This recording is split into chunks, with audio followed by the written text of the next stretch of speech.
Welcome to Organization and Management. Our subject matter for this week is about nature and concept of management. The challenging world of management begins with its workforce. We will learn the nature and concepts of management, its definition, theories, and types. The evolution of management theories for us to be able to apply it in simple business solving. At the end of the lesson, the students are expected to explain the meaning, function, types, and theories of management. Before we lay out the definitions of management, let us first learn its etymology. Management comes from an Italian word, managuere, which means to handle tools or equipment. Maneggiare derives from the Latin word manus, which means hand, and augere, which means to act. Management is a universal phenomenon. It is a very popular and widely used term. All organizations, business, political, cultural, or social are involved in management because it helps and directs the various efforts towards a definite purpose.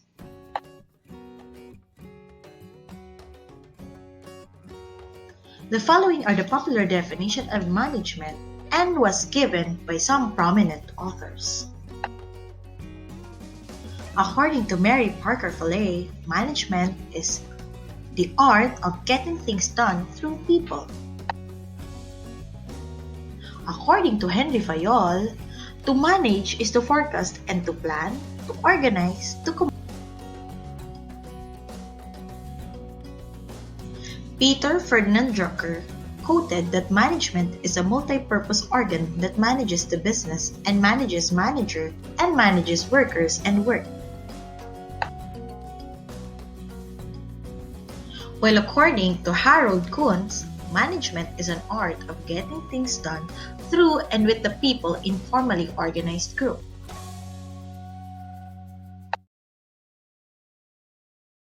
Management is universal and dynamic that any period in its evolution involves an interface of segments that cannot be divided or separated in different aspects. This means that each period is a part of the development and evolution of the other.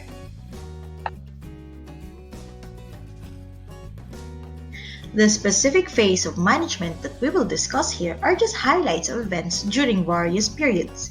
Dates given will just serve as a guide because there are no specific dates when one study or approach started and ended. The first management theory is the scientific management theory, which is defined as the use of scientific method to determine the one best way for a job to be done. The most significant contributor in this field was Frederick W. Taylor, who is known as the father of scientific management. Using his principles of scientific management, Taylor was able to define the one best way for doing its job. He made a scientific study of workers, machines, and the workplace by using the method of standardization or PORTS.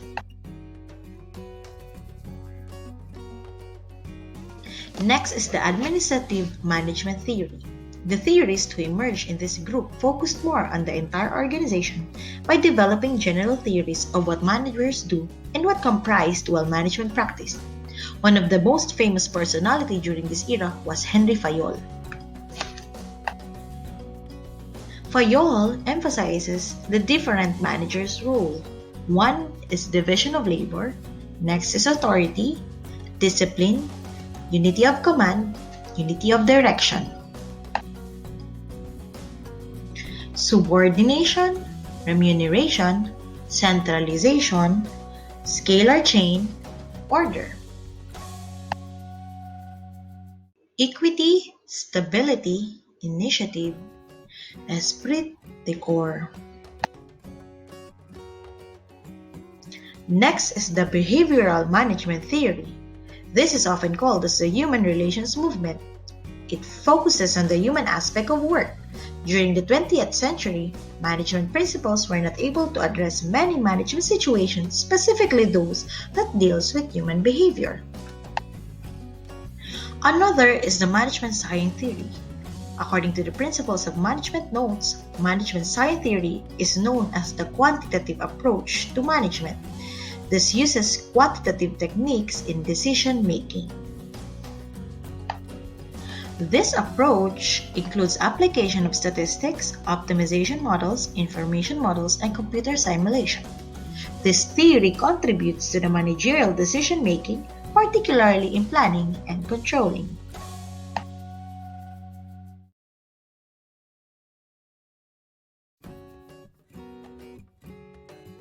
Now, let us go over to the functions of management.